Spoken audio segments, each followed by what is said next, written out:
everyone. Welcome to Digital Media E10. This is week 12, expanding your photography. So just a couple of quick reminders as we usually do. Problem set 5 and final project proposal are both due tonight by 11:59 p.m. And the problem set 5, of course, we had 3 weeks of time for that, and because it had some content from last week's lecture, and hopefully you were able to use that in your completion of problem set 5, and also the final project proposal, which is worth 5 points out of a total possible 100 in the final project. In other words, it's worth 5% of your final project grade. What this means effectively is that it's not a lot, it's not a huge deal if you miss the deadline, but we still need you to submit to us a final project proposal that we can approve. We just need to know that the final project that you're working on is of an appropriate scope, that along the lines of what we are expecting, which will help reduce some of the friction hopefully later on when you actually submit your final project to us. Of course, if you have any questions about this, do send the staff an email. We'll do our best to reply. Of course, as the hour grows near, it may be difficult for us to answer all the questions before midnight, but hopefully you are well along your way with that. And I want to thank those of you that made it through the cold. And as you know, in this frigid Boston weather, but as you probably might understand, there's colder places. And one of those cold places is of course the deep, dark blackness of space. And we recently had an orbiter that was placed in orbit around a comet, and there was a piece of it detached that became a lander basically, and we landed on a comet. And so this is that lander, the Philae lander, and it is kind of impressive, just sort of the technical achievement of actually getting this orbiter into orbit around this comet. If you sort of watch these animations that are online about the path that it actually took, it used gravity assist slingshot techniques around multiple planets, not only Earth 3 times, but also Mars, which is just sort of phenomenal that they were able to thread the needle, so to speak, and actually propel it into the right place. But what's even more impressive, perhaps, is this Philae lander, which did actually capture, once it had landed, some images on the surface of this comet. But what's neat about this is a couple of things. First of all, this is, of course, a digital camera that was used to send all of this information to us. But you have to realize the era that this digital camera comes from. Even though it's now 2014, the specifications for this camera were solidified back in 1998. This was a long time ago. Imagine the sort of cameras that we actually had back in 1998, especially digital cameras. We certainly didn't have smartphones. We certainly didn't have very commonplace digital SLRs. This was the very early days of digital photography, and here it is being sent back over millions and millions of miles to us here on Earth. And at the time there were a couple of cameras that were just starting to really grow into the digital realm. And what I mean by that is that Canon had just released what is now considered to be sort of the first actual serious digital SLR that people could use. And this was called the EOS D2000, and you may or may not have used this, probably not, in fact, but is it in fact equivalent to what happens in this mock-up of a photo, where you essentially duct tape one of these digital cameras onto one of these landers and then just launch it into space? Well, just to sort of give you an idea of some of the differences in the specs between each of these, the Canon EOS D2000 had in a really impressive resolution of 2 megapixels. So compare that now to your smartphone, which is probably much larger in megapixel count. It had a maximum frame rate of about 3.5 frames per second. And actually, if you look around on the internet and you sort of dig around for the actual true science papers that came up regarding the lander itself, and specifically Rosetta, Rosetta is the orbiter and Philae is the lander, then you can actually find out all of the specifications that define these digital cameras. So if you read this, and it's actually kind of a long read, but if you're like me, it's actually kind of interesting to take a look at, you find out a few things about the cameras that are on these devices. And so I'm about to throw some specs out at you, but realize that these are for the cameras that exist on Rosetta, the orbiter, which are sort of the main primary cameras. There's a separate set of cameras on Philae, which I'll actually discuss in just a moment as well. But the maximum shutter speed of these cameras on the Rosetta was set at 1/100th of a second. And they're saying that usually it'll operate probably on the scale of about 1/50th of a second or so. And it had essentially two cameras on this orbiter that orbit around this comet. There are two cameras, and each of them had fixed lenses of different focal lengths. They had the same sensor, so it was just two copies of an identical sensor, but two different lenses. And sort of the reason for this is that this was the scientific in-space equivalent of having two separate lenses that you actually want to swap. It's just far easier to have two copies of these cameras with two different lenses and operate the machinery that way. And the telescope, the longer focal length version of that, had a maximum aperture of f8, which is not too great, but it's pretty bright out there, especially directly in the sunlight. And so this was perhaps sufficient. But what's especially interesting is that the count of megapixels on these cameras were 4 megapixels each. And the sensor size was square, or it is square, but it's about the size of a 35 millimeter frame, which is really impressive when you think about how expensive nowadays a full frame sensor is. Just imagine the expense that they went through back then to actually create one of these full frame sensors. And so even though it's square, we can approximate the factor, the crop factor, the multiplication factor is about 1.09 or so. So it's very, very close, the focal lengths to the apparent field of view that we would get out of these. And in fact, the paper went into so much detail as to precisely describe what the read noise of these sensors would be, and also what the maximum full well capacity in electrons would be for these. And if you do the math, you find out that there's actually 14 stops of dynamic range in the sensor, which is pretty impressive, because if you look at some of the images, and again, this is from the Philae lander, which has a different sensor on it, but if you look at the images that come out of it, it still seems very harsh and contrasty. And hopefully this is, even though there is 14 stops of dynamic range, hopefully this makes a little bit more sense to you after all of the discussions that we've had throughout this course, is that without an atmosphere to bounce the light around in this environment, all of the shadows are going to be very harsh. There's not going to be light that's really reflected, perhaps off the ground itself and reflected a little bit that way, but still it will be very overpowering, the light coming directly from the sun compared to whatever illumination happens to be in the shadows of this comet. So that was really interesting to read. And it's also interesting that it seemed like they had a total weight of both cameras of about 50 pounds. So they devoted 50 pounds of this aircraft to these two cameras that were on the Rosetta orbiter. And so the Philae lander has other cameras. It has some, I believe, 1 megapixel cameras. There's a whole array of them basically that are used for panoramas, or were supposed to be used for panoramas. Of course, if you'd been following along in the whole drama related to the landing, that although considered successful, wasn't ideal. It bounced off the surface and then it actually landed in a very tilted position. Just to give you an idea, we are essentially looking down at the ground of the comet here. So the lander was sort of tilted on its side a little bit, which is not ideal, but they were still able to get an enormous amount of science done with all of this information. But even so, they had a large panoramic array of imagers on the Philae lander itself, each probably about 16 of them, I believe, or maybe it was 6 of them, at 1 megapixel each, and so we were able to get these images. Now, some of the other interesting things to take away from this is that there's no Bayer color filter array. There's no color filter array whatsoever over these lenses, or rather over these sensors. So all of the images that we've been seeing that are black and white are just because that's how they were detected, is that they were detected in black and white.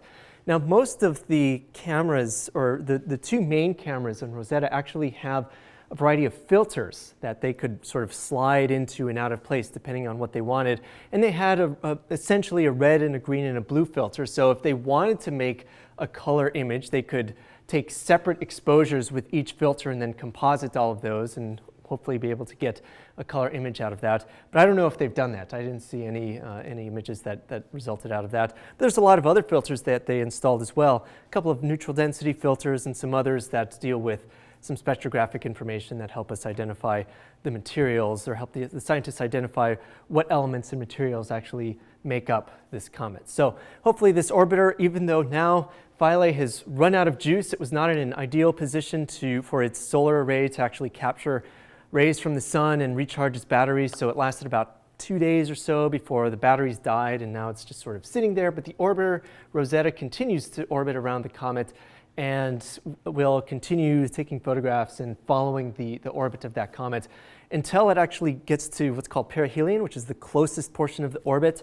I think it's in August of next year. And that's probably when, I don't know if this comet in particular will start outgassing, when it creates the actual comet tail itself, but hopefully we'll start to see some more pictures from the Rosetta orbiter and maybe from the Philae lander as well. So really interesting stuff, and you guys kind of dodged a bullet this year, I think, because I saw this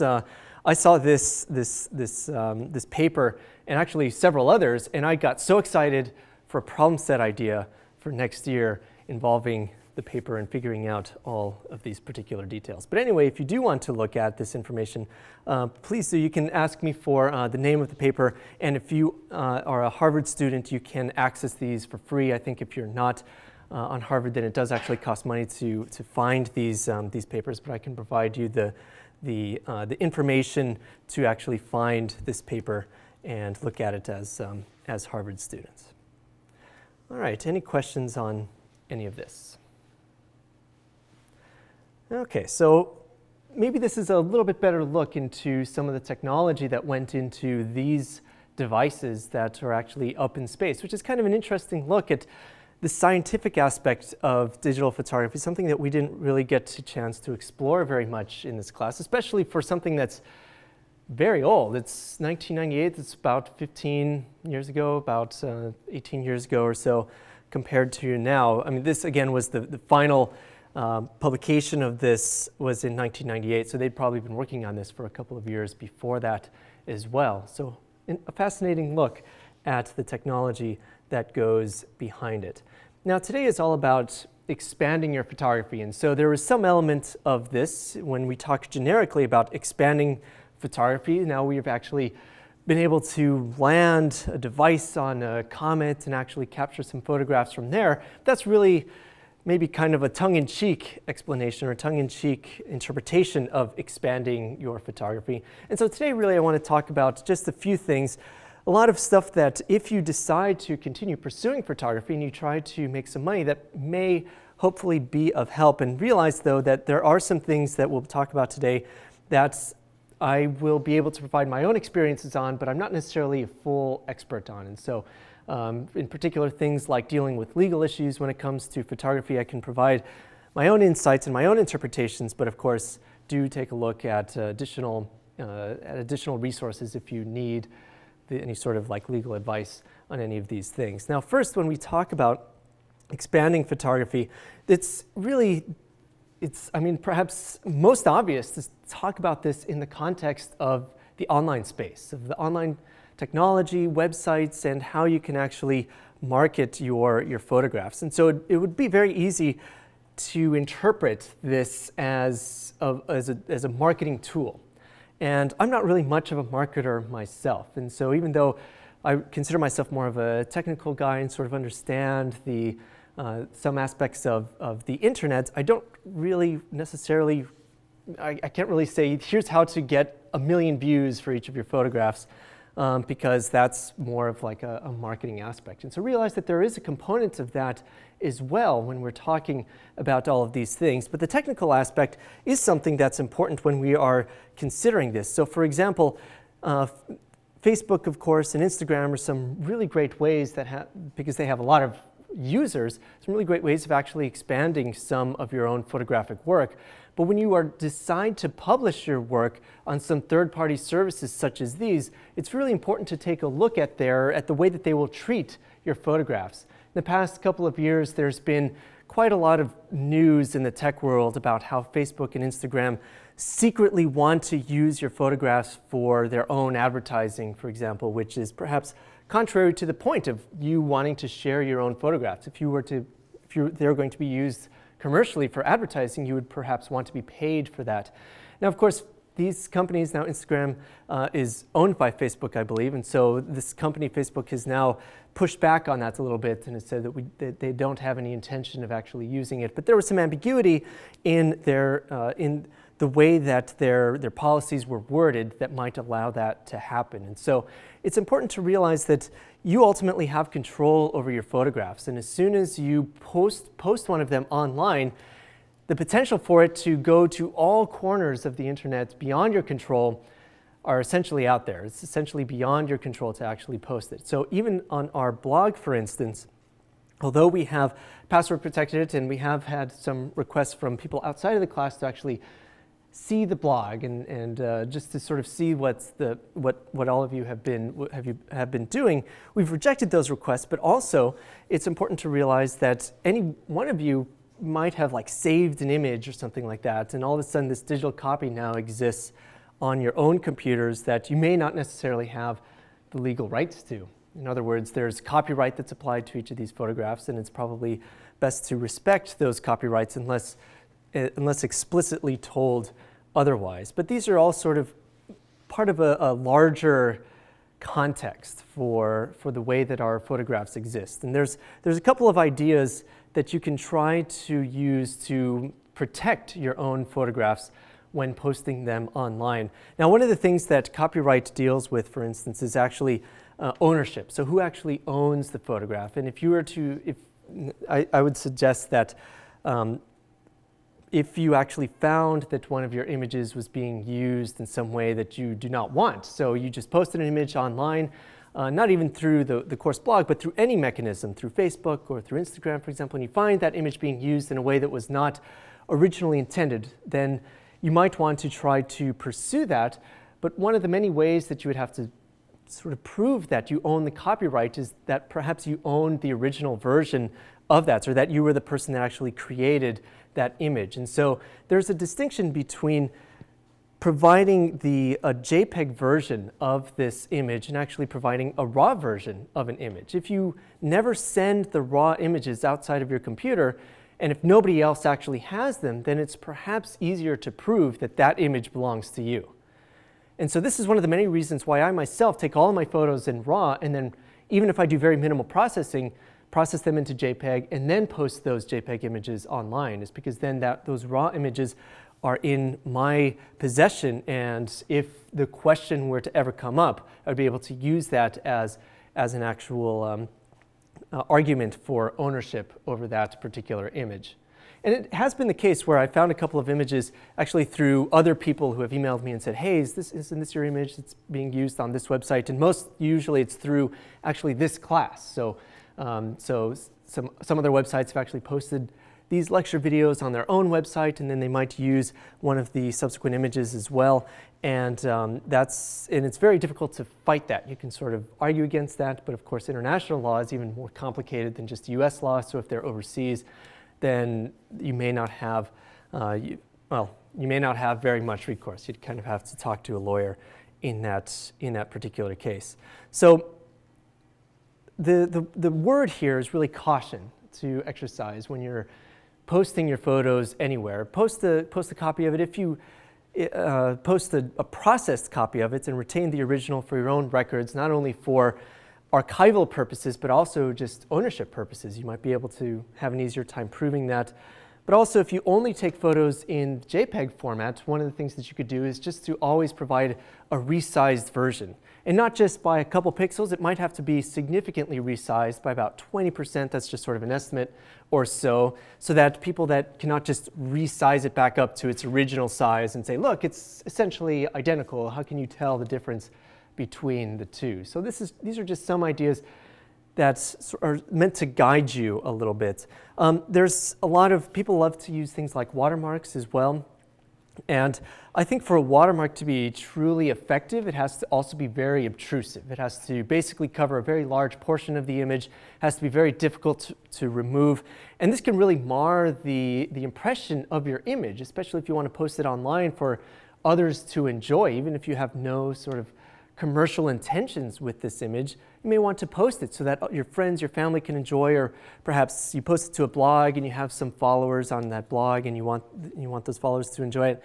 There's certainly some aspect is you yourselves in your exploration, surfing of the internet have found that whenever you come across an image that's very heavily watermarked, it just kind of mars the experience for you. So this is one of the things to weigh, is that sure, you can perhaps protect it, but at the same time, it's not really going to provide the same experience to your users. And so maybe an unobtrusive watermark would be the way to go, but what you'll find is that people will just crop it out very quickly and not deal with it whatsoever. So again, it's just like everything in digital photography, it's a compromise.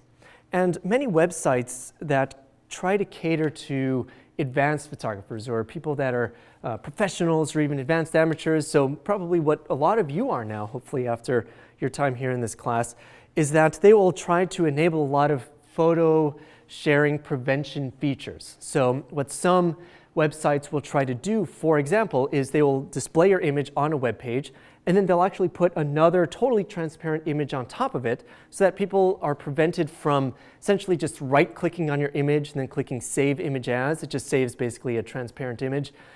But if that person who wants to save that image has any savvy whatsoever, they can actually go into the website, the HTML code that makes up the website, remove that element, and then just save your image.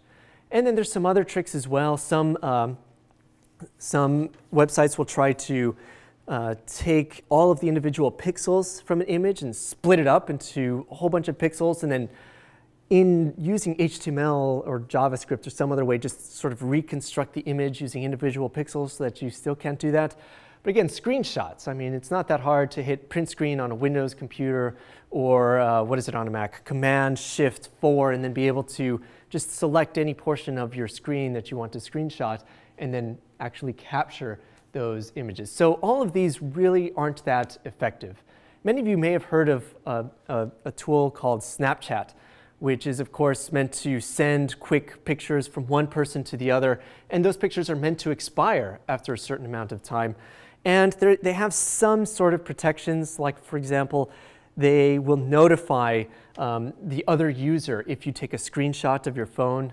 It'll say, oh, this person has taken a screenshot of that photo, but what are you going to do? They've already taken the screenshot, so they've already saved this image, and they can now do something or whatever they want with it. And even if they don't, they can just have another phone, another camera, and actually capture that photograph as well. So there's really, truly no secure way for you to show your photos without exposing them to the world at large, without actually potentially having them grow and be shown to other people that you may not have originally intended them.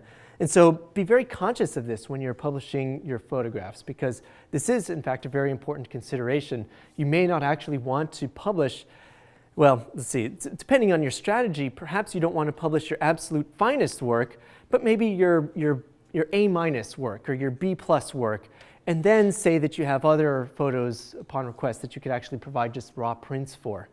So for those of you that have had big events in your life, like that required photographers, like maybe you got married or whatever else people hire photographers for, you might have been frustrated by that photographer's use of the package system. So it's very common in photographers for them to want to sell you all of these packages, saying, oh, you can get 2 8x10s of whatever photo you want, and then a whole book full of 4x6s.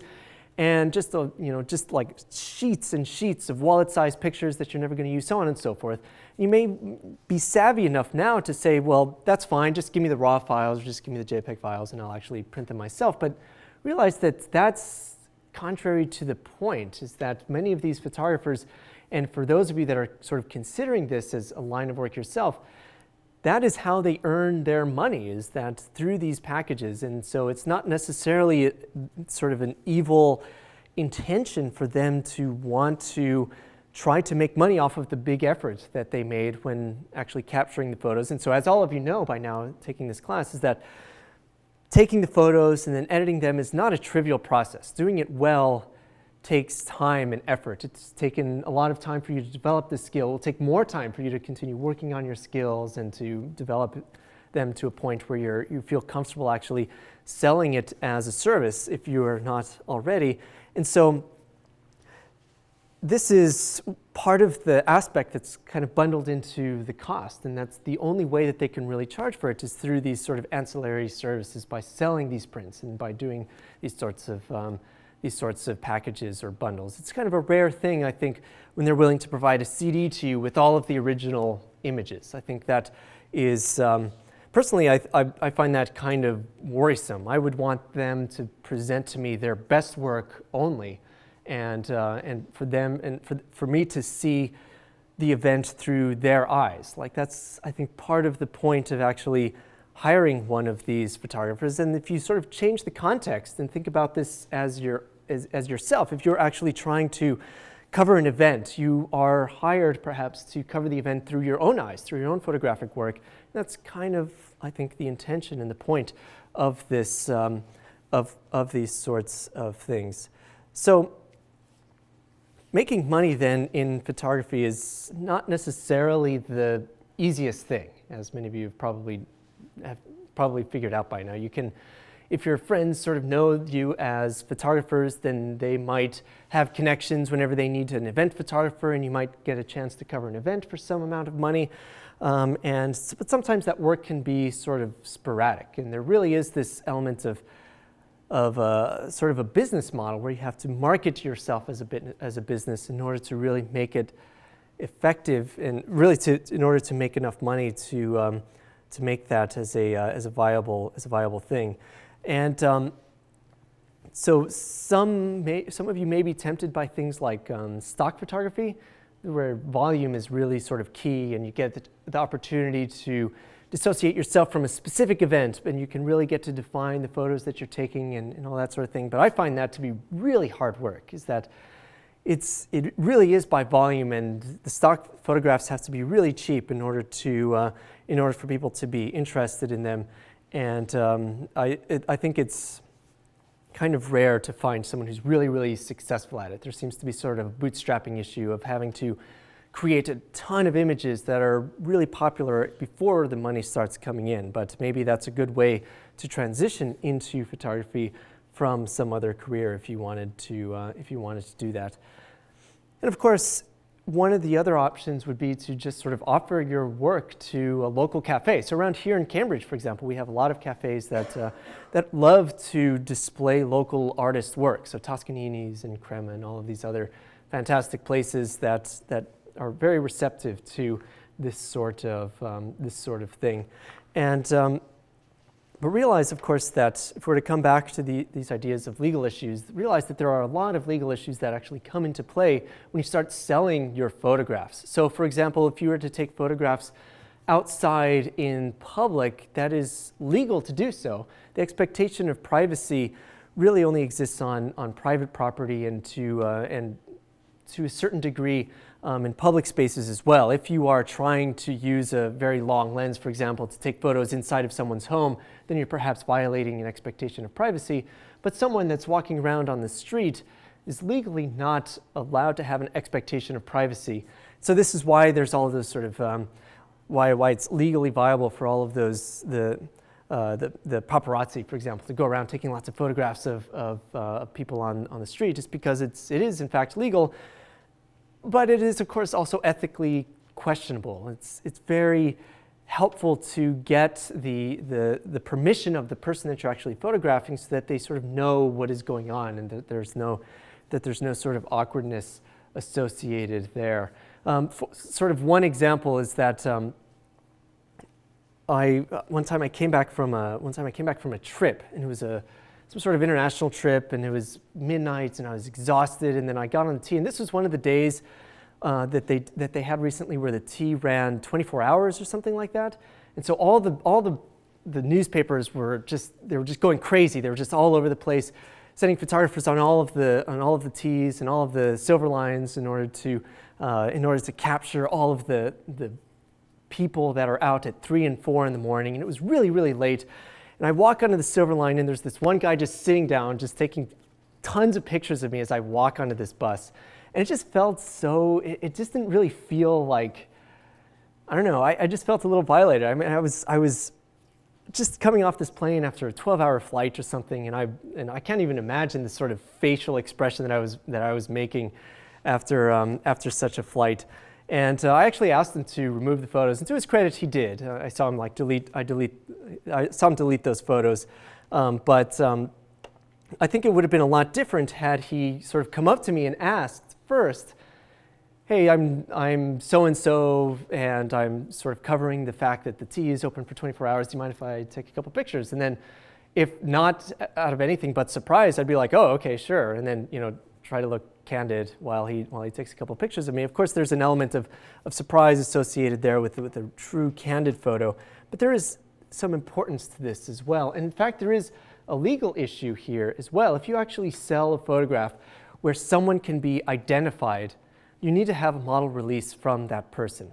So in other words, if the person's face is visible and you can actually uniquely identify that person, then you do need to have some sort of legal document that says that that person is allowing you to use their likeness in your photograph. And it gets a little bit trickier for things like minors. You actually have to get the permission of the parent or guardian of that minor in order to use that child in your photographs. So this is perhaps why a lot of photographers love to use their own children, because there's sort of an implicit model release. They are providing themselves the release for that child. But it doesn't matter whether the person is in public or private. If this is true for you, you take a photograph of someone, they can be uniquely identified, and you are selling this print or using it for monetary gain. Even if you're putting it on a website and you have advertisements on your website, you should probably consider the legal ramifications of that, and at least ask a lawyer if that is kosher without needing a model release form.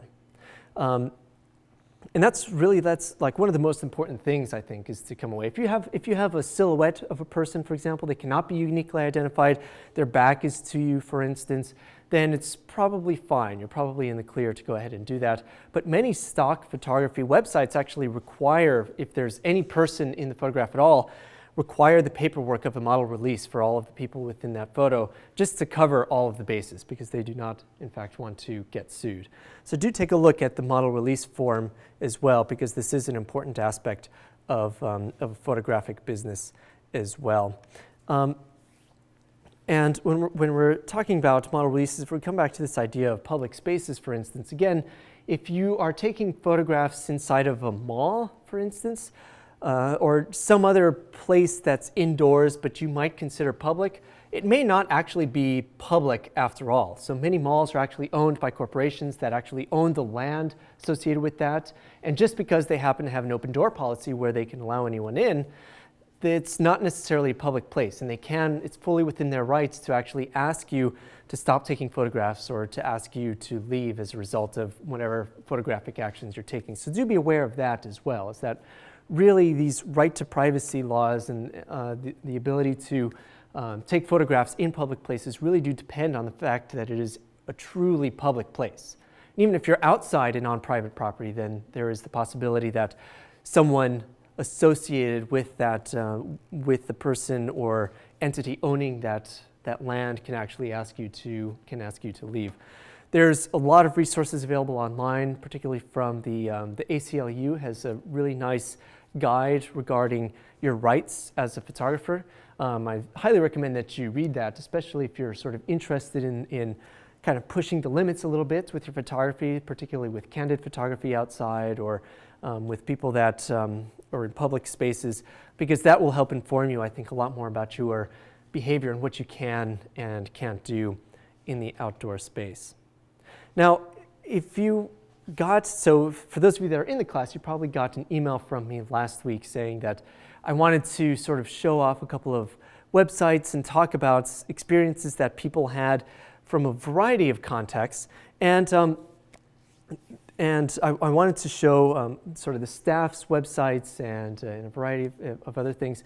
But this idea kind of fell apart a little bit, unfortunately. One of the reasons is that both Shelley and John are unable to be here today, and so I didn't really want to sort of show their work behind their back and be like, oh yeah, take a look at these websites, aren't they crappy, or something like that. Wouldn't say that, of course, though I just did.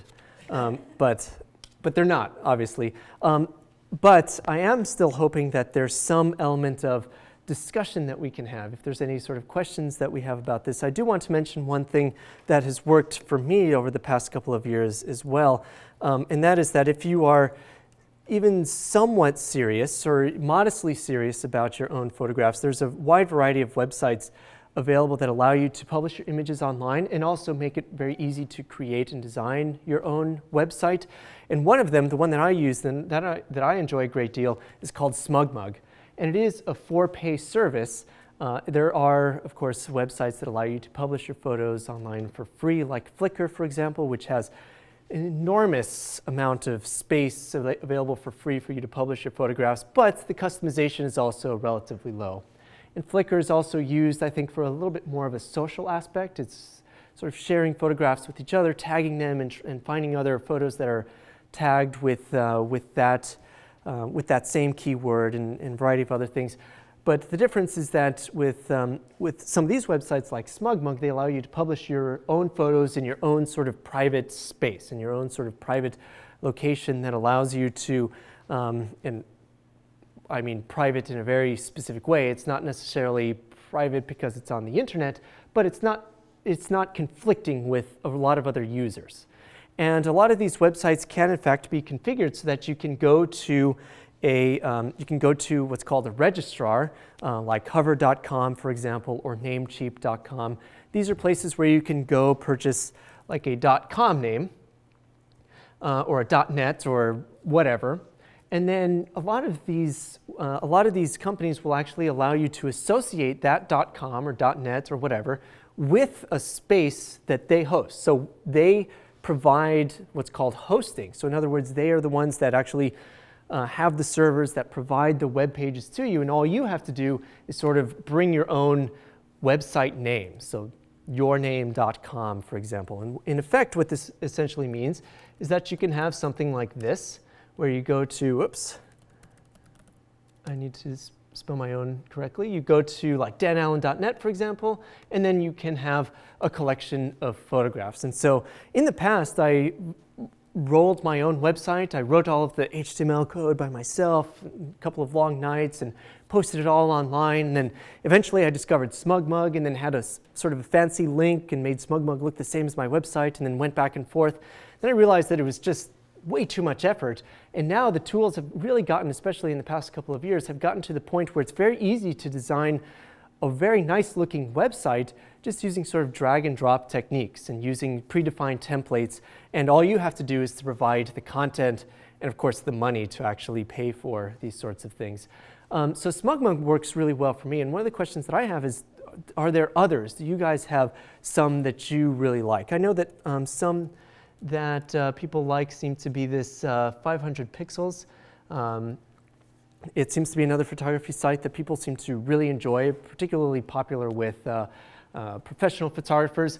I've not actually used this particular website, but I know that it is very common and very popular among sort of the professional realms. But are there others that you guys also find are useful for us to share with everyone? Yeah.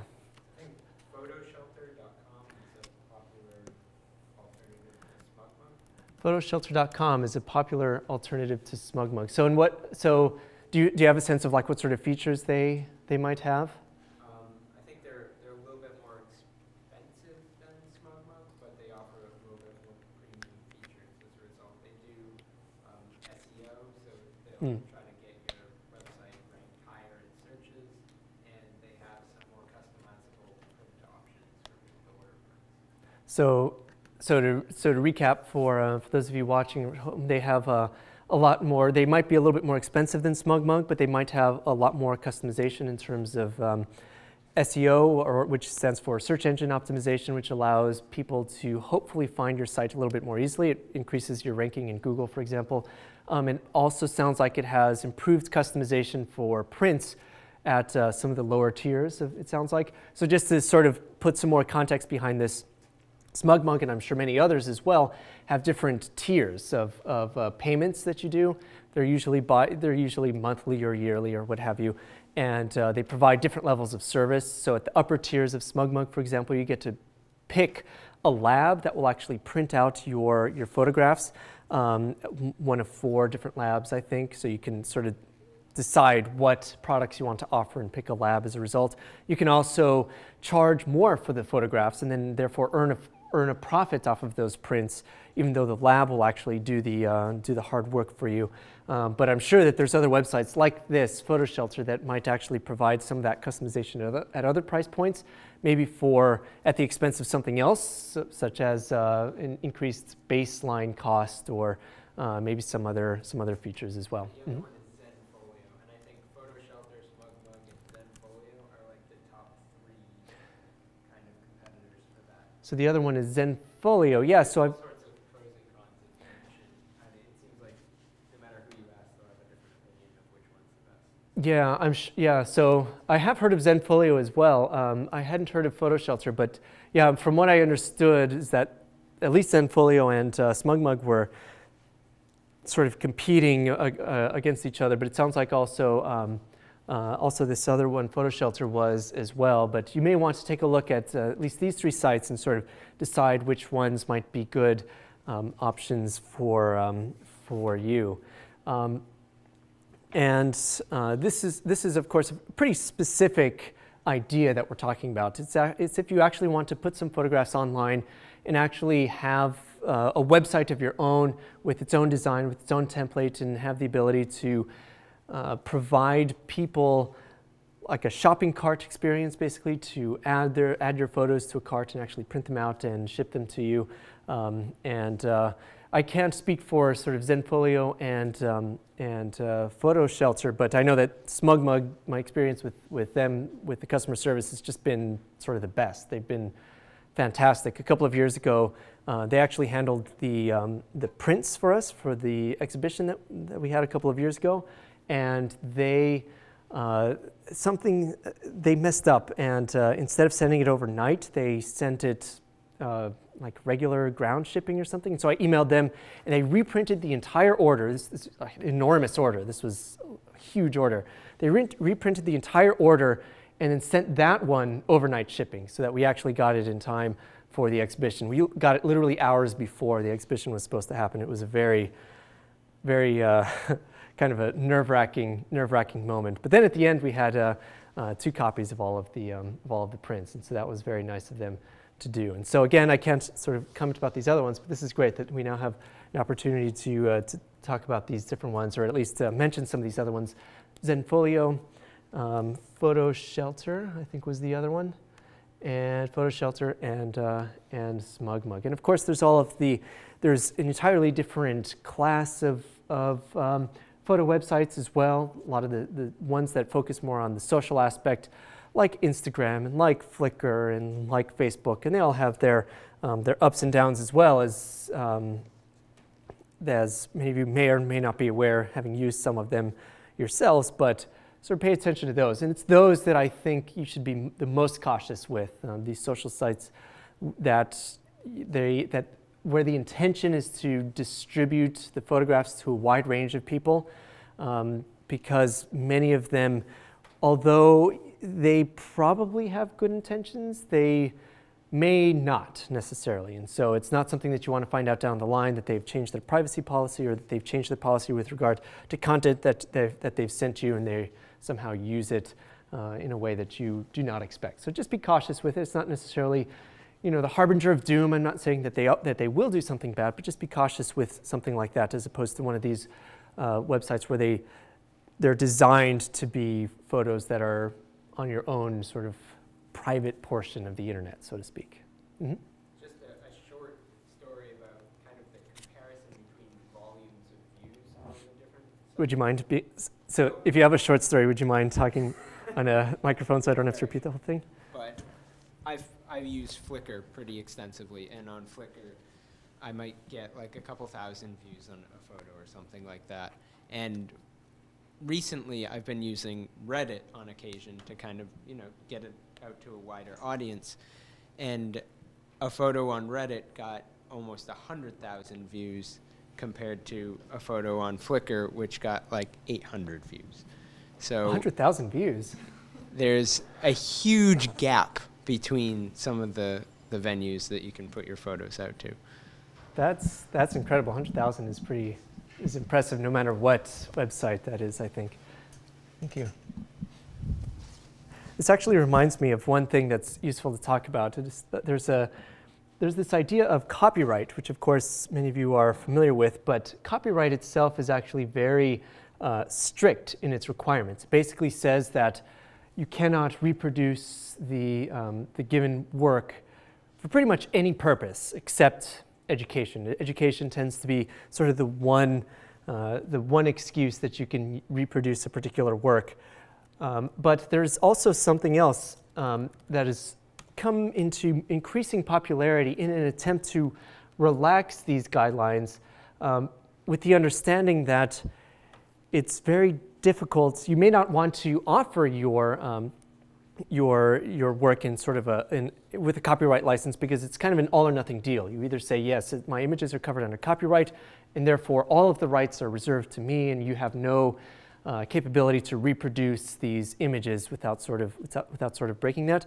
Creative Commons is meant to relax some of these rules a little bit and to allow you to define the proper and legal usage of your work that other people can use. So there's a variety of different licenses that they have. I recommend going to the Creative Commons website and actually just poking around and looking especially at the licenses section, which is found up here at the top. They have they have a bunch of different ones, but it's really useful to sort of read through this, but sort of the short version of it is that you can define what can legally be done or what you would like to legally be done with your images. So for example, you could say that it's possible to in fact reproduce your image with attribution. So perhaps you actually want someone to share your work and just say who the original photographer was. And so you can provide this sort of attribution usage as well. And you actually have the ability to decide whether or not it can be used for commercial purposes at all. So you can say, no, you cannot use this image for any commercial purposes whatsoever without contacting me first. Of course, you can make individual exceptions by granting them in writing to some entity. But this actually provides, I think, some benefit. It actually shows that you're willing to compromise and that you sort of acknowledge what's going to happen to your images as soon as you put them online, that they will be shared, but that it removes this sort of legal binding that happens when you actually apply a copyright to an image. Now, as far as I know, Creative Commons, the licenses have not actually been tested in court, which means that this is all sort of theoretical and nice sounding and sort of idealistic at the moment, but there's enough backing behind it, and that there's a lot of people that actually back this idea that I imagine that it seems like it would be pretty difficult to just strike down entirely, and I doubt that we will see, again, not a lawyer, but I doubt we will see that any image that's covered by Creative Commons after something happens in court, that all of a sudden they're just totally out in the public domain. I'm sure there will be some sort of smoother transition than that, if anything were to actually happen that would cause it to be tested in court. But in fact, my own images and in fact the content for this website is, or for this class is released under Creative Commons because we do want to sort of encourage people to reuse it and share this information and share the work so long as attribution is properly given, and that if you make a derivative work out of this, that you also use that work with a similar license as well, which means that they also have to have a de-restricted license to provide this content to other people as well. So in other words, the sort of goal here is that people can download your work, perhaps make some sort of alteration to it which might benefit the work, but then they also have to release it, if they are going to release it, with a similar license that then allows that work to also be improved and created. And ideally, in an ideal world, we would see sort of a chain of attribution in each of those cases. Sometimes, of course, it's very difficult to do, but this, I think, is a step in the right direction compared to the very restrictive copyright licenses, which do apply in certain cases to a variety of fields and to a variety of work. but you get to decide for yourself what license you actually want to apply to this. All right, let's take a quick 5-minute break, and when we come back, we'll do some critiques. Hi everyone, welcome back. So I sent out an email last week trying to encourage anybody who hadn't yet had the chance to send in crit photos, and we were deluged by them. There was I think 13 or so, and we're going to try to get to as many of them as possible, but I apologize for those of you that submitted some and we're not actually able to get to it. If you actually would like to publish then your photo, of course, on the blog, and then I'm sure people will be happy to critique the photo. So the very first one we have is by Chris, and although John isn't here today, we have our MC replacement, Henry, who will be helping us with this critique. So Chris, if you will please describe your photo to us. I took about 45 8-second exposures at the same setting in a set location on a tripod. They're all f/22, 8 seconds, ISO 100. I then combined 13 of the ones with the best light trails into one image using GIMP. And then after that, I sent it back to my phone, and I was messing around with the Camera Plus app, and I used one of the filters that increases the saturation slightly. And other than that, that's pretty much all I did with that image. So where did you take? Oh, this was Harvard Square. That's Tasty Burger right in the background. This is, I think that's JFK and Mount Auburn? Brattle? I don't know. It was taken about 6:37. I was hoping to get more cars, but rush hour was sort of sporadic on this day, so I needed to combine a bunch of photos to get the effect I wanted. And I was also limited by, I could only go up to about 30 seconds, or I could use the bulb, but the traffic was so sporadic that I couldn't predict it. So I just decided to combine about, that was 13 photos for that final one. Thank you. So in your description, you mentioned the GIMP, which, for those of you that don't know, is a GNU image manipulation program. And it's basically essentially a freely available open source Photoshop. So it's a good solution for those of you that don't want to shell out the $10 a month for the sort of photographer's package that includes Photoshop and Lightroom. But it also, like Photoshop, has quite a steep learning curve, I think, and it takes some time to actually learn it and understand it. Took about 3 hours for me to figure out how to do this without never using GIMP before. So should be easier next time. So you said this was 13 different exposures? Yeah. So this is fantastic. It looks, there's just so much color that you see as a result of all of the exposures. You can see, of course, all of the cars that turn left here onto JFK. You can sort of see the swooping motion of the lights as that's happening. The lower lights on the bottom right, those are mostly cars. The blue streak going down the center was mostly taxi cab ads. And the lights on the top, and the high ones, are actually from buses. That's individually, the images didn't have nearly this much light. So I think it's important to note also, for those of you that are not familiar with this particular intersection, that this street on the lower left that moves up right is one-way street, so there's no oncoming traffic. So that's why we don't see any like headlights coming in the rear in the other direction. We only see sort of the rear lights. Yeah, and similarly, the street that is coming from the right is one way in that direction. It flows left. So we're sort of looking at a view from this intersection that's entirely like the rear portion of the cameras. So I like this a lot. I think the one modification I would do would be to edit the 3 stoplights and select one of the lights, like maybe have only the green light illuminated, for example, because I think it almost gives away the trick to see that all of the lights are illuminated in the stoplight. It also is not. I think it just takes away a little bit of the realism as a result. Thanks. Thank you very much. Anybody have additional comments?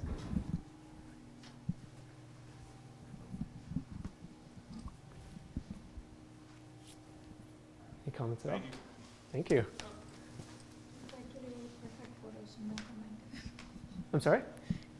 It's actually a very perfect photo because when I saw it, you posted it on the blog, right? Yep. Yeah, when I saw it, I'm like, what are those top layers? And how far, I mean, how can the car that be high? But now I understand what are those top layers. Yeah, But it's really bigger trucks. fascinating. I liked it. And especially the lights, the street lights. I like how they came out, like really, yeah, very good photo.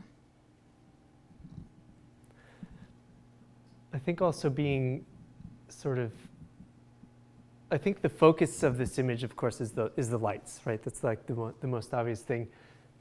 I think if I were to be nitpicky, the only other thing that I think could improve this is if there was just a little bit of light in the sky. So like you did this right at dusk, like right at the tail end of dusk when we were losing the twilight in the sky. Because then adding all of that additional thing, we would get to see the environments a little bit more. We'd get to see the top of this building. We'd get to see the top of the garage and the top of, maybe not the Holyoke, but the building back in the background as well, just to give a little bit more context. Because it's kind of like there's all this fantastic light down here, so cool. It's like really fantastic, and then it's just a black hole up in the upper right. And actually, you might be able to get around that also with just a crop.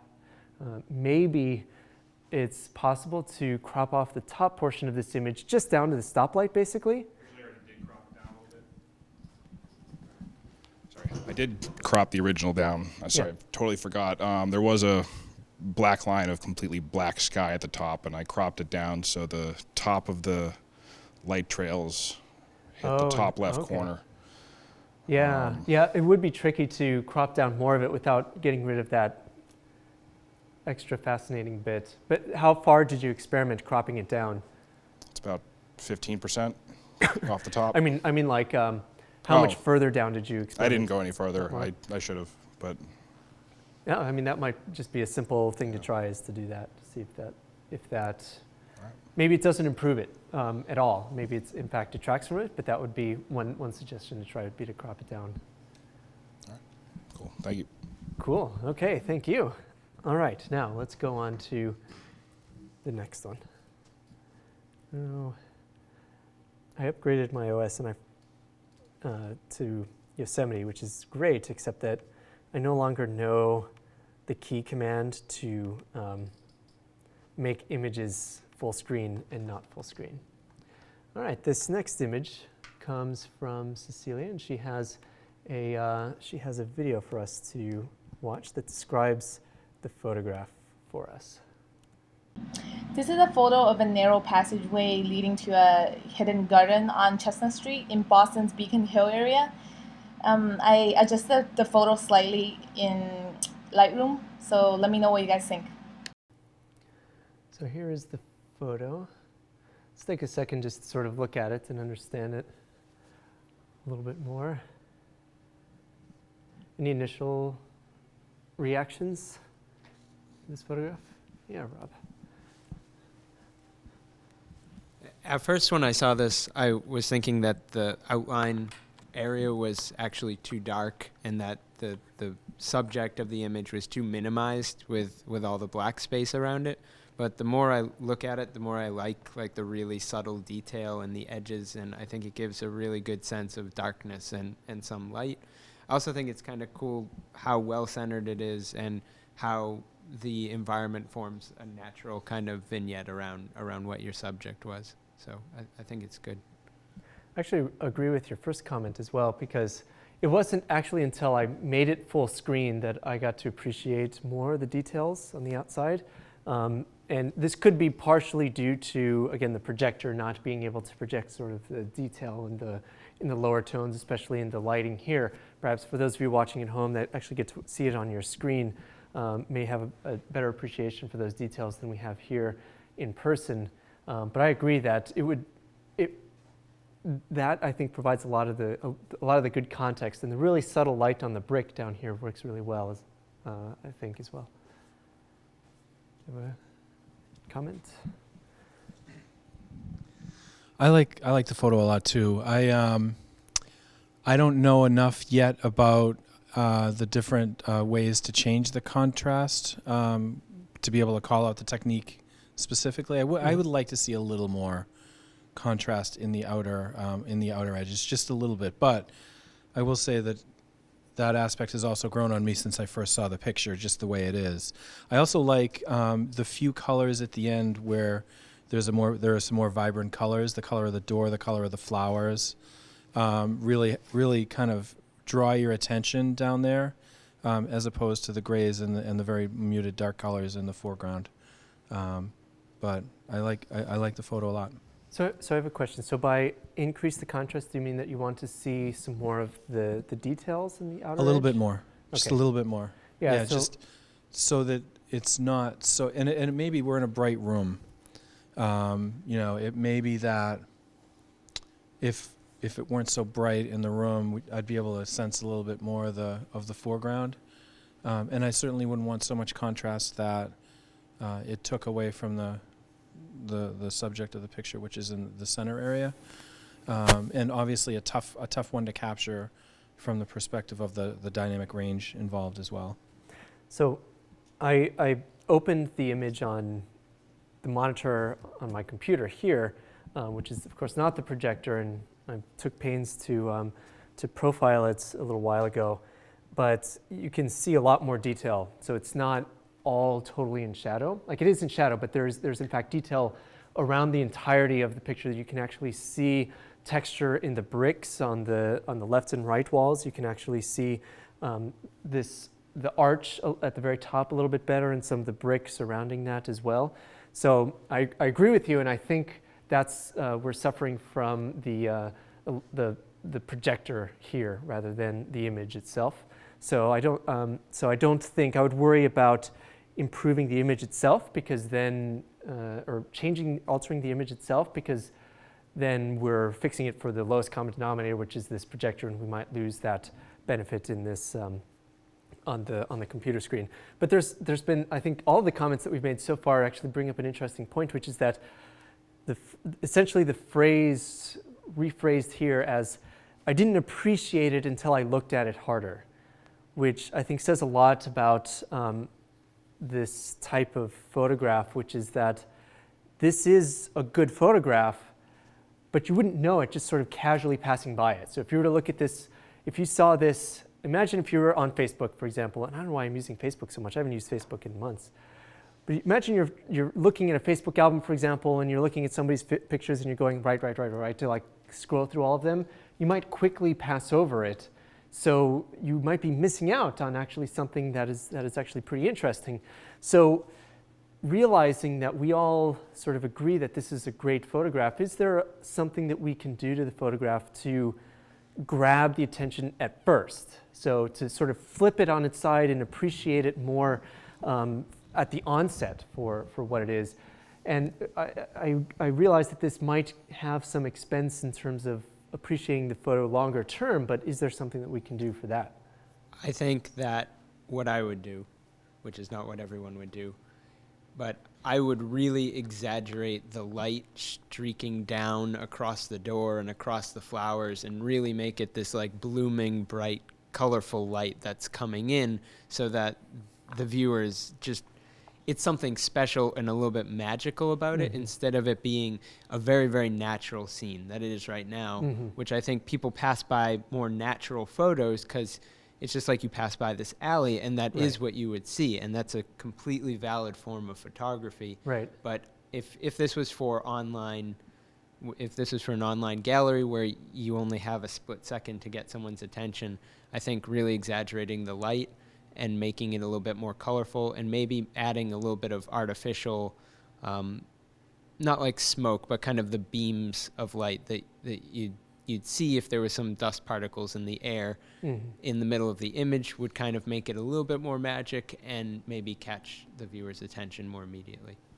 I agree with that. I think I would also, and even though this would kind of ruin the image for what it is, I think I would crop it tighter to really focus on the light aspect. So to crop out maybe the outer 10-15% or so, which was sort of our initial reaction to this. I think my initial reaction, I think you said the same thing, Rob, was that maybe if we cropped it a little bit tighter at first, we might be able to appreciate it a little bit more. But then just provide the option. Like if you're actually going to print this photograph, you would probably want to maintain this original crop, but at least to grab some attention at first, if that was the intention of the photo, is to grab the attention at first, you might also consider sort of cropping it there and focusing on the light effects that this image has. Great, okay, let's move on to the next one.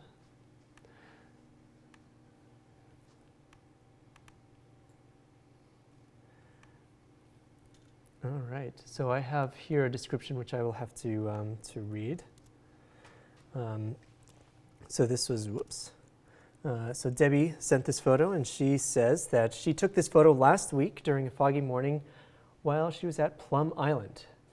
As she was leaving the island, she saw that this house looked more mysterious than usual, surrounded by fog, and thought it would make for a different shot. She tried cropping it to take out the telephone pole on the left, but she's unsure if it is a distraction or adds to the shot. She also tried a few different settings with contrast and color, but decided to leave alone. So this image titled House at the Mouth looks like this. I have to admit, my initial reaction when I first saw this in the thumbnail view was that it looked a bit dreary. But again, very much like this prior photo that we just looked at, looking at it a little bit more gives me a much deeper appreciation for the photograph, I think, than I originally had. In particular, the sort of front focus, putting the house in the background out of focus, but also in the fog, sort of adds to the mystery a little bit. I kind of agree with her description that I'm not so sure about the telephone poles. I think it would be really cool to just have only the house, just to eliminate the poles, but not necessarily through cropping, maybe through kind of like heavier editing and actually reproducing this gray fog that's present on the right, also on the left. So to just sort of make it symmetric and isolated by itself in the fog that surrounds it. That might be kind of a difficult and time-consuming edit, especially around the cable here where the branch exists here on the left. I wonder if that might be interesting. Yeah. I think this picture looks like a perfect setting for the zombie apocalypse scenario. And I like zombie apocalypse scenario. I like Walking Dead. So it's like you keep just thinking, what if like a zombie or like one or even horde of zombies like somewhere there? Is it actually a light in the window, like the yellow, or is it just like, what is it? It looks like it's a light on the side of the window. If I zoom in on this a little bit. Yeah, not in the window, but it's actually like a light on the house itself. Oh, okay. But I would argue that having the telephone poles, it's like, I think it's beneficial for this photo, because if you remove it, then it doesn't look like a zombie apocalypse scenario, which I don't like. No, just kidding. But yeah, wonderful photo. And I like how the branches are also in the frame, you know, the kind of dead plants. I think it's a wonderful photo, and just keep the telephone poles, please, for me. Thank you. Interesting. Yeah, a different view. I wonder, actually, now that you pointed out the light, I wonder if removing the color just from that light, not from the foliage at the bottom, might actually add something to the mystery of the house as well. So it'll be a subtler alteration, but it might not draw quite so much attention to itself. So I didn't notice the light until it was pointed out. And when I looked at this image, I first thought that was a lighthouse. I mean, from the top, that cupola on the top there. So the idea that there's no light from this thing that I perceive as a lighthouse, but it's coming from the side, I thought it was sort of now that was pointed out, that's kind of an interesting sort of dynamic. And that the light poles, in a way, if they weren't there, or the electrical poles, the trees in the background would then have some kind of influence on the image. Mm-hmm. So this acts as a screen, the wires do, to the trees behind, sort of protecting the house. And I think it actually sort of balances it and gives it anchor to that side of the frame. Whereas if they weren't there, I don't think the house would work in the position it's in right now. And also the branches in the front have a sort of linear, they are very linear and jagged. Yep. And that one piece overlapping the wire is just Yeah. a really neat moment. Yeah. Like there's some dialogue between those two things. The sort of lazy droop line to the sort of jagged line. It's a nice sort of combination of things. And it's almost as if, where that one picture we saw a couple weeks ago where there's a person and the fence and that blocked you, Right. and that had a right. different effect. This blocks you but makes you want to go towards the house. Right. It's a sort of thing. Excellent. One more comment, then we'll move on. I really like this photo. I feel a little uneasy looking at it for some reason. I feel like maybe I'm hiding behind the foreground a little bit.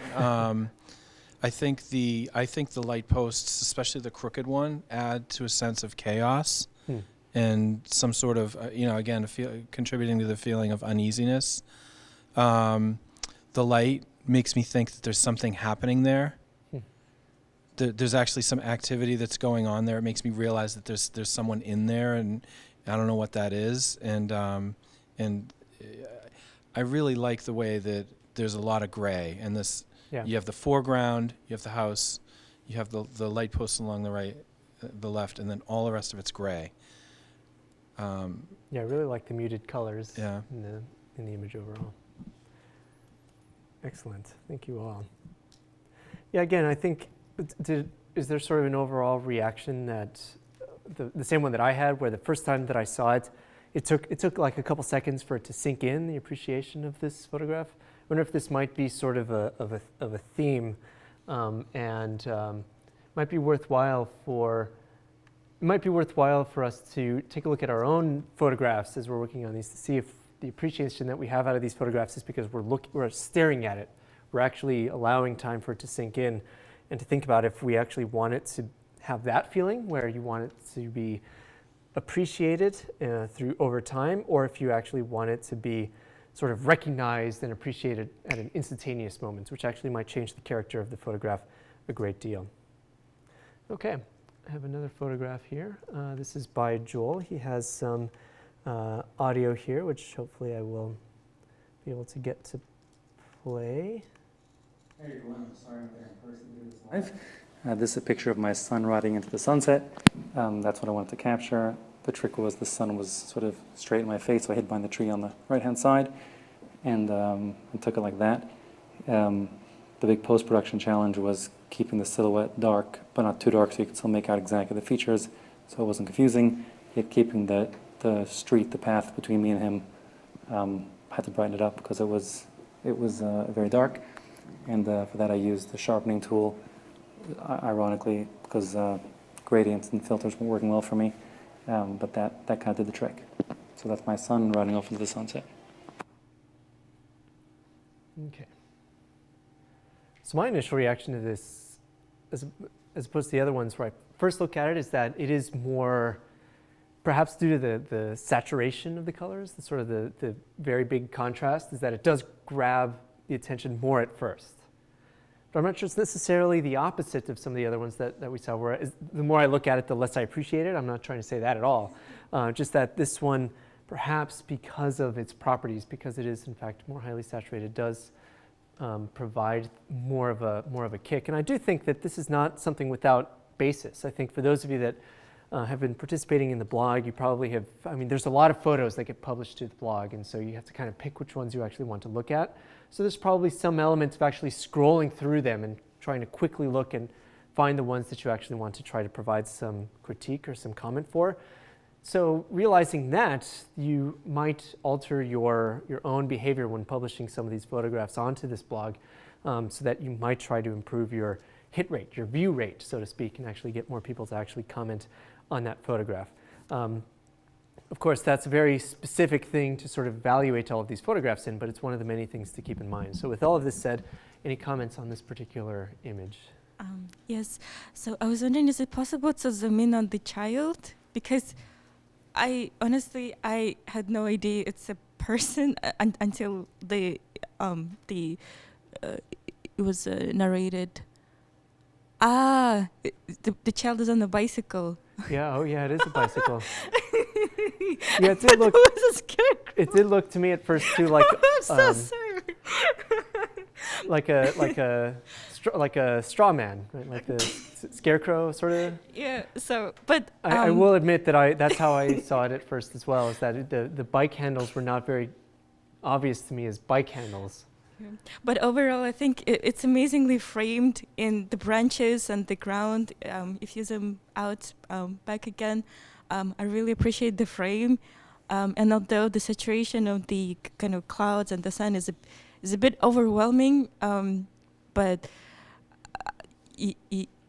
like to me, what stands out is the frame the most for some reason, rather than like a focus, the silhouette the surrounding child.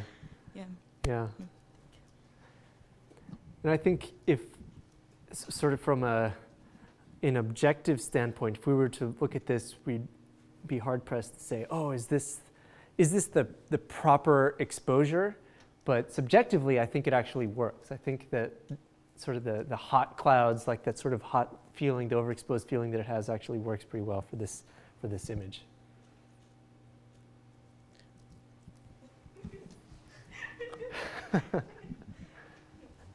I want to say that I also really like the frame, and it looks so overgrown, it's hard to even imagine it being just a normal street. I'm wondering if the bottom part of the image could be cropped up a little bit to just bring more attention to the actual framing itself. I don't know how much detail is in the bottom. It looks like it's really in the dark. One thing that I will say, as just like I always see these in photos, but with all this contrast, you really notice some of the technical limitations of the lens, especially around the light and dark bodies and around the trees. And I don't think most people really notice that, but if you're into photography, I think those kind of little things kind of jump out at you, and you really do kind of notice the limitations of the lens in those areas. Yeah, it is very obvious. There is sort of it's much more apparent again on a computer screen, I think, than the projector. But you can sort of see a little bit of like of hazing around the fringing rather around some of these regions. It's actually not bad. This is actually seems to be like a pretty good lens, but there's definitely some blooming that has occurred, and I think there's some other areas that are a little bit more apparent as well, or that have some apparent issues. But as to the detail in the lower portion of the photograph, there is a little bit more that's present than what the projector would imply, and it's there's detail in the photograph all the way down on the road, basically, and a little bit here. I don't think there's only the sort of the very far left and very far right are totally gone to underexposure. But yeah, that's an interesting suggestion to try cropping some of that out to see if it balances out the framing a little bit more. I actually sort of appreciate the technical sort of incorrectness of this, that these sort of technical imperfections help to make this even a more engaging image. It's sort of like you took all the things that are wrong with taking a picture and you put them together and you came out with a proper picture. Yeah. Like you don't see his face and he's looking at us, and it's that turn of the body that draws me into the subject. I think if he wasn't doing that, it would change. And then I don't know what it is, but something about the light and the boy, like the placement of the boy and the amount of darkness balance out the brightness in a way. So that I go to the boy and then I go to the light, then I go back to the boy and then I go to the light. And everything sort of orchestrates to sort of maintain those 2 points of focus. So I go back and forth. And it's almost as if the child's looking back, like I'm going to that place. Right. And seeking sort of permission. So there's that narrative, there's that quality, and there's this sort of, I guess it must be just being a child of, E.T., that there's just something sort of about that, like there's a scariness to this that's like nothing's going to happen, but I'm really unsure, and I'm going to go. And I really appreciate that about this image. That's funny. I'm glad you said ET because that Well, now it's I the can't bicycle. unsee it. Yeah, with the bicycle. It is. And again, the comments that I made before about like the technical imperfections is not meant to. I do agree with you actually entirely that I think the image is successful through those. I think if you were to fix the exposure, but how would you really fix the exposure? Because then the sky would be totally overexposed, or there's difficulties here. I don't think it would be as good of an image. I think this is one of the examples of sort of flying in the face of the quote unquote rules of photography and sort of emerging on the opposite side, not only unscathed but also better for it. Great. Okay, let's move on to the next one.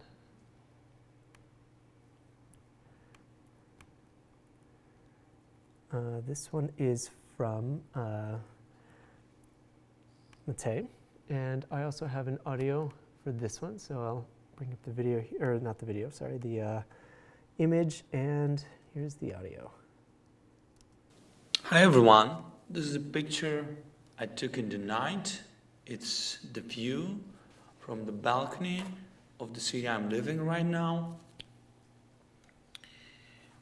I used a pancake lens and exposure of 10 seconds time. It was made with aperture mode. I did not make any changes in Photoshop or so. It's the original photo. So he mentioned that he used the pancake lens, which is a name given to specific types of lenses that are available for some of the smaller cameras, like micro four thirds cameras and the EOS M and like Nikon V1 and those sorts of styles of cameras, where the focal length is optimized to such a degree that the lens is as flat as a pancake. It's like very thin, and it usually has. I don't think it necessarily has very distinct properties other than that fact, and so that's why it just happens to be called pancake lens. Usually they happen to be relatively wide angle though, and so this does appear to be a relatively wide photo. And let's see, I think I was trying to figure out how actually. So it's a Panasonic pancake, and it appears to be at 14 millimeters. Which, if this is on a Lumix G, I think that's a micro four thirds camera. So this is about 28 millimeters, 35 millimeter equivalent. So pretty wide angle photograph here. Any comments? Did he say at the very end that he did not make very many? He did not make any changes. Wow, I find that surprising actually. There's so much, that implies something about the light that I would not have expected. Like the light in the horizon, for instance, is, it has that appearance, and I don't mean this in a derogatory way, but of an Instagram filter, like those vignettes sort of on the corners. And there's no vignette here, so it's obvious that it's like not really like a vignette, but it might have just been along the top. But also sort of the behavior of the shadow on the left side is not sort of curved in that sort of vignette, in a traditional vignette that we would see, but it really is like it just along the edge. So that means that there must have been something like really bright behind the building. Actually, I find I have a really deep appreciation of this photograph, knowing that was not added later on. And that again, I think says something about the photograph itself, is that, at least in my case, I assumed that there was some significant modification that had happened to this image. And it's almost too bad that that's sort of the assumption that we sort of go to right away. But anyway, any comments on this photograph? So just a couple of other things. I actually like the balance in color between the yellow light in the windows and cast along the opposite building and the purple sky. Like it has a very complementary color feel, which I think really provides a lot of difference between the silhouette of the tree and the top of the building along the top, and also the light at the bottom of this image. And the sky. I just love the sky. The sky is like kind of my favorite part about this image, is just how neat this is. Just how neat the sky is. I do think there's something kind of cinematic about it. And I think it's the shadows that are being projected on the terraces that kind of remind me of sort of noir type of cinematography. Yeah. With those sort of exaggerated shadows. And also that kind of like a strand of light, or a beam of light, I should say, across the building itself. Right, right. So it gives it kind of drama. And in some ways it's, I'm not sure if I'm saying this well, but it's the uplighting. So if you were to uplight a face, it gives it a certain kind of treacherous appearance. Right. And there is something like around the campfire sort of yeah. scariness. So there's something that's sort of like benign yet treacherous at the same time, where it's just, here's just this building, it's there, but why is it lit this way? What's about to happen? You know, I mean, there are certain things I wish were also there, like a little bit more of the interiors. But some of the details around the window arches and the roof line, those are really nice moments of light. And even the drain on you can see just the light hitting the metal slightly. Those are really nice moments. So now I just wish that kind of quality of light or detail were in some of the highlighted areas. Like you start to see it in the lower area with a plant. I'm not sure what that is. Right. Yeah, it looks like a plant on here. But the brightness of the yellow kind of helps to balance that away, too. So anyway, I actually really like the fact that we can't see much of the interiors. I think it adds to that mystery, like you're saying, of this uplighting. I think it adds to the mystery a little bit. And otherwise, it would kind of take away some of that. But I do find that the block of just darkness here to be just a little distracting. I think maybe it balances, maybe it frames this uplighting a little bit, but I think there's just a little bit more texture there. I can only kind of imagine what that was, but maybe it's part of the building, or maybe it's part of like a balcony or something like that actually wouldn't be that interesting to illuminate. But if there was just a little bit more texture to balance out the texture on the right side of the image, that might be a slight improvement. If I can channel Henry here for a second, yeah. I think there's something like really almost voyeuristic about this scene, because it's at night. It's when people assume they have privacy in their homes, and yet it looks like we're almost on like an opposing rooftop, like spying a little bit. You can just see like a hint of the door at the bottom, but it's obscured down there. So there's something really mysterious about like what could come in and out of that door at any moment. You can only see it for like a brief second before it goes back behind that big black shadow in the lower left. But opposing that, you can't see anything in these rooms because it's all overexposed inside. So you're completely denied what my initial reaction to the photo was. Like, this is kind of like a almost like mysterious, voyeuristic noir night scene, and yet we can't see that detail, which is kind of interesting. Yeah. Great, thank you.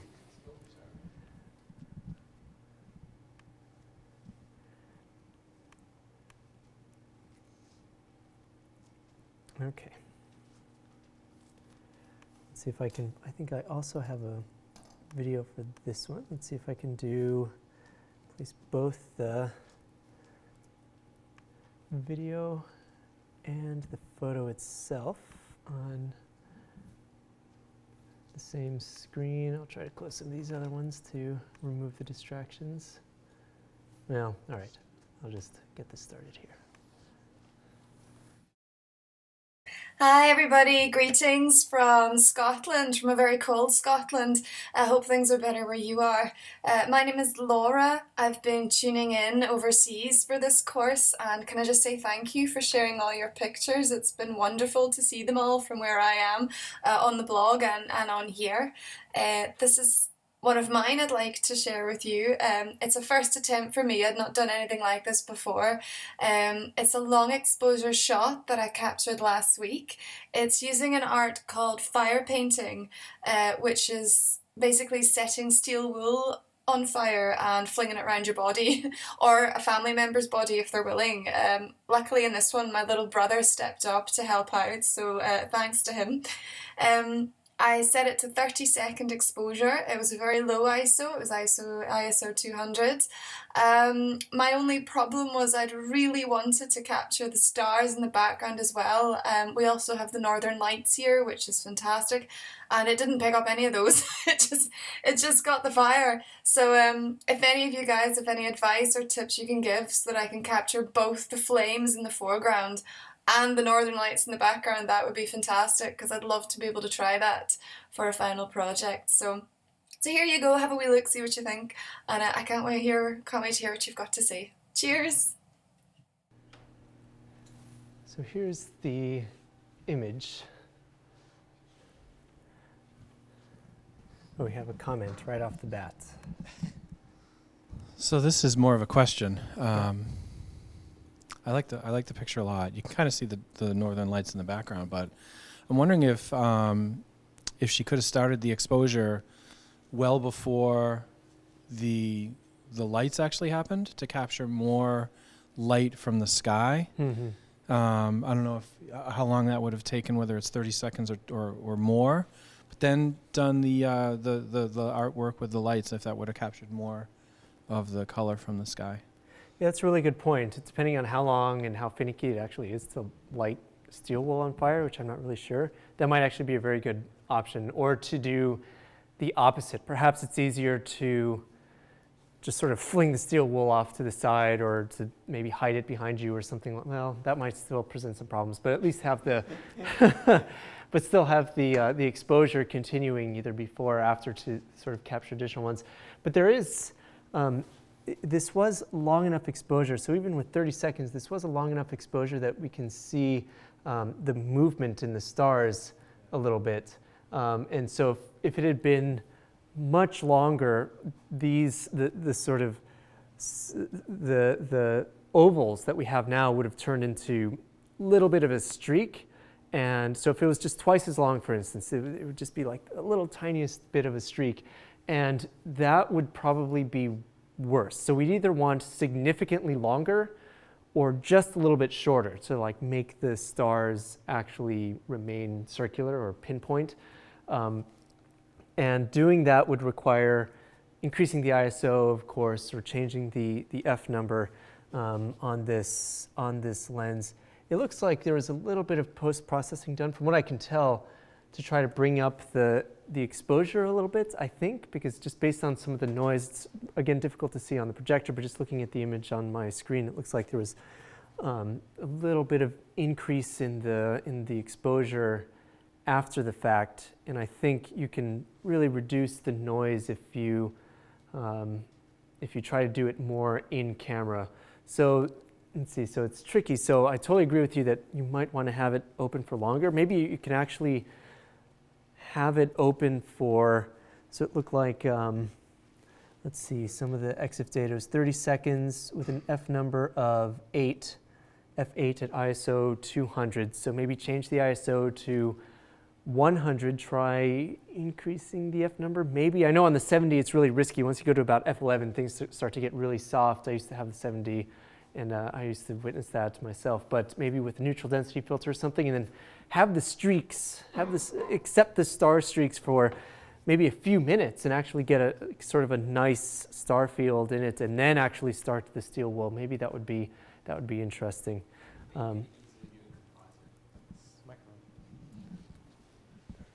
Yeah. So comment was that it could easily do a composite. Yeah, just because what you're capturing is just light, it would be really easy to take two images, one exposed for the sky, and then do a second image exclusively exposed for the steel wool, and just overlay it as a light layer in Photoshop. Because you're adding it just as light to the image, I think it would be really easy to make it a composite image. Actually, that's a good point as well. Is that, yeah, that's a really good point. Yeah, these there's no detail that we care about in this portion of the photograph that is not additional light, that is not just additional light. So very much like the Ralph composites from the software tools lecture, we can composite on top and just change the overlay to lighten and actually do that. So yeah, we could actually have two very separate exposures and combine them in one. There is a little bit it's visible again on the computer, and it's present here, but it's a little bit more subtle, is that there do seem to be what looks to be clouds in the upper right, but maybe that's in fact the northern lights. It's hard to tell because they're just a little bit, it's just a little bit too dark and too subtle to tell. So again, a longer exposure might help reveal that a little bit more. Mm-hmm. Great photo. I love that you can see the pieces or the embers bouncing in the grass. It's really nice, gives a lot of depth. I was thinking maybe if you try this again next time, you could maybe set up a ladder or something that gets you higher. It'll show you beyond the person spinning the steel wool, and it'll give the shape of more of a, probably look like a bundt cake, but with a really bright center. Yeah, that's an. The Northern Lights, I took one photo of them once, and it's really hard to take pictures of. What is? I've taken Northern Light pictures once, and it was almost impossible. Like, yeah, it's couldn't focus on anything, and I think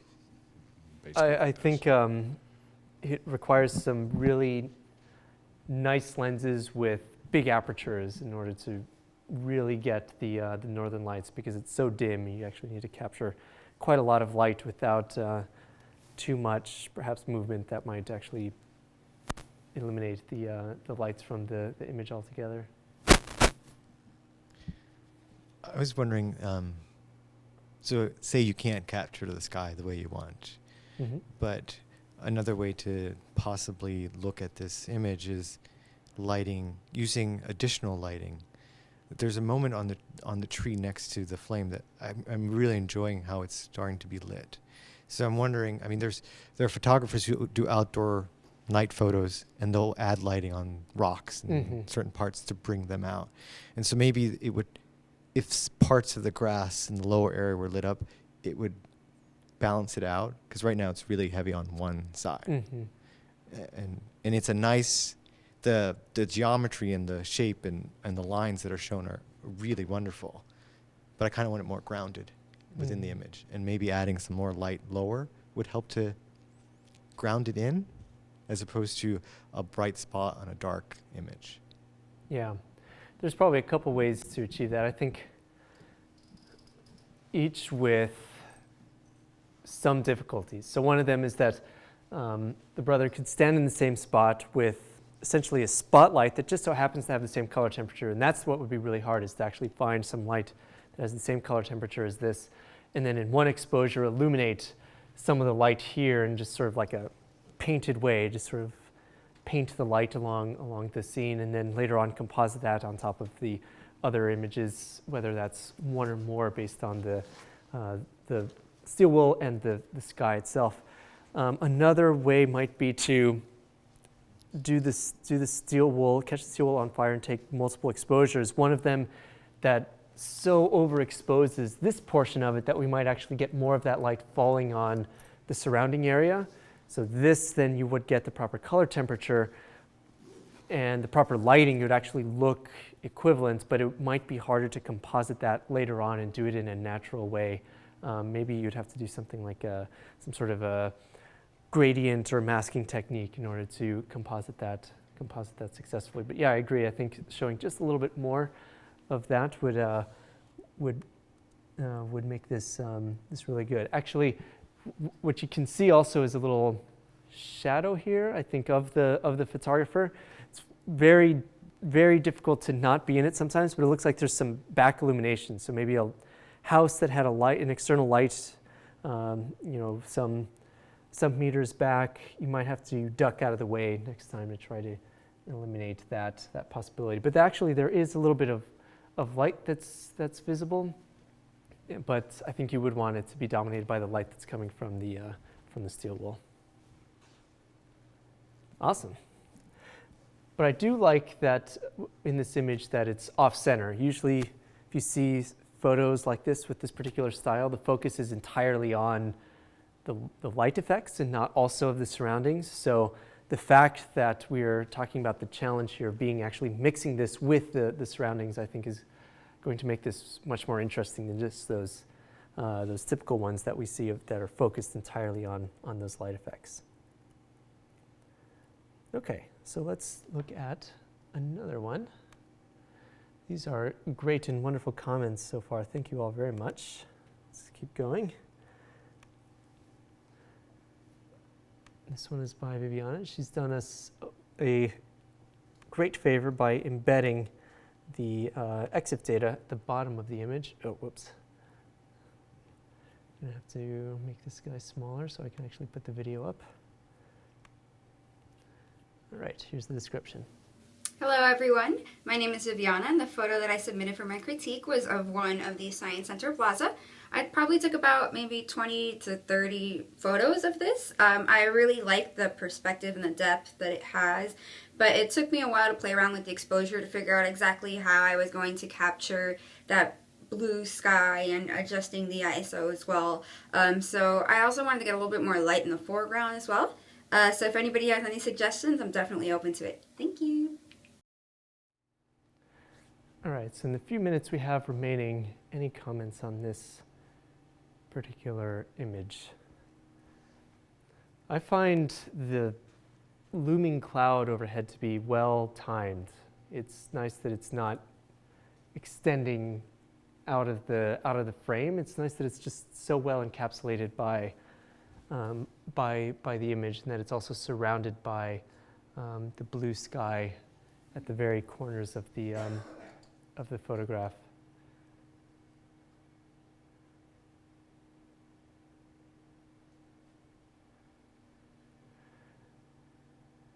The one thing I'm not sure about is the poster, like the poster holder that's in the center. It seems like it's not really sure if it's meant to be the focus or if it's just a distraction in the photograph. If it was, because it's like such a nice scene with the colors in the trees in the background and the cloud overhead and the colors that come out of the buildings off to the right and sort of the bird that's captured off on the right as well. And it just feels slightly out of place to me, but I wonder if just sort of like hauling it off in the scene at the time might have been a good way to eliminate that one distraction. Comments on this?